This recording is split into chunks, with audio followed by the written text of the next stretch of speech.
How dangerous is hypoxic work if you don't fully understand it?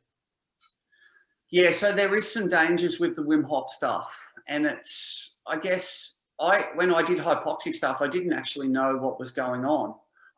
So when you're doing hypoxic stuff, like I talked about before, we're increasing the CO2 in the body. Yeah. Now, there's something called shallow water blackout. Yep. And that happens when the CO2 goes so low. And I mentioned before, it's CO2 that gives us the inclination to breathe.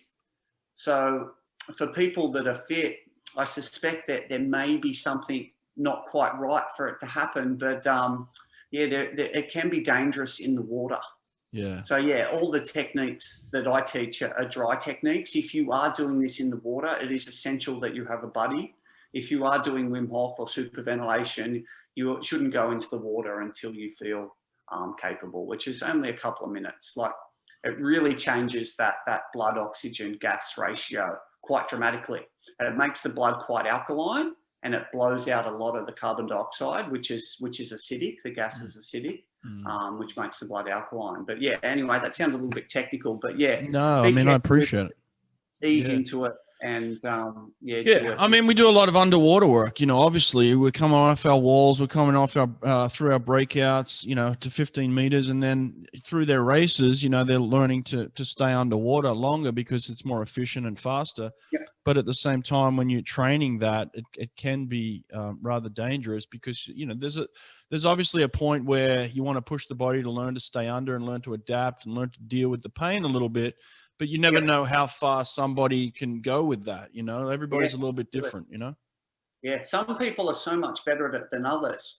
And it's the way, you know, and you're a sprinter, right? So you would have known that push, that CO2 buildup, and it's quite a stressful feeling. So the breath hold stuff that I teach, the hypoxic, which is low oxygen, hypercapnic, which refers to high CO2. Mm-hmm. The Wim Hof technique is hypoxic, low oxygen, and hypocapnic, which is low CO2. Okay. So they're different techniques, if that makes sense. And again, it's getting a little bit technical. Can you build tolerances? Absolutely. Okay. Yeah. Absolutely. All right. Yeah, I think that's ultimately what we're trying to do in the pool is build some tolerance to the pain. But I did want to know that there was factual evidence to say that we can build a tolerance to it, because I don't want to waste my time under there, you know? Yeah, no, there's, you know, and you talked about getting a couple of % here and there. Like, you're working with high performance athletes. Yeah. Like, I regularly see people, like one of the girls in my last course did a 5-minute PB after doing a couple of weeks of breath work. Wow. So that was in a 20-minute paddle or a 25-minute paddle. So, I'm seeing 20, 30, 40% improvement in people's athletic endeavors. So whilst I doubt you'd get that with your Olympic athletes, if you can get an improved recovery and, you know, maybe a couple of % here and a couple of % there, your game is a game of seconds. Yeah, no, absolutely. Hundreds of seconds, mate, you know, especially in my event. I was always looking for that 10th. Just find me a 10th and I'll be happy.